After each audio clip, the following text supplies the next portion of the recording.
Hi, this is Pastor Harley Wheeler with the Broadway United Methodist Church. I thought I would bring you a President's Day devotion today. You know, the great presidents that we have been readers of the scriptures, and they would know this one well. This was from Ecclesiastes chapter 4.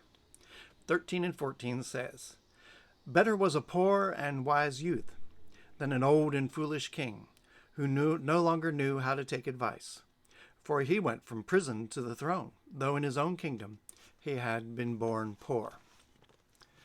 Now, it's wise to take up the question of Abraham Lincoln, who was born in obscurity. And in fact, it became a campaign point that he was from the frontier and split rails and worked hard, just like everybody else.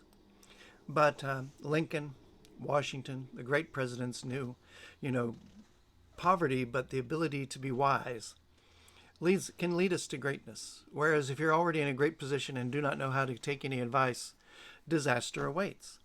And Lincoln particularly gathered in all kinds of people to serve in his cabinet in the crisis of the Civil War. People with some very different views, people who had their own agendas, but he listened to their advice. He took in the knowledge that they had and thus saved our Union to be the country that it is today.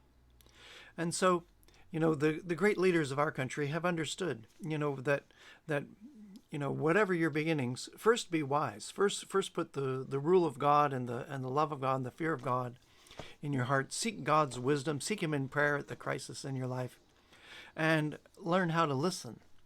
And rather than be like that king, a king indeed, but foolish. So we remember on President's Day, particularly Abraham Lincoln, who rose from true obscurity to greatness, and we thank God for great leaders in our country. And just be blessed.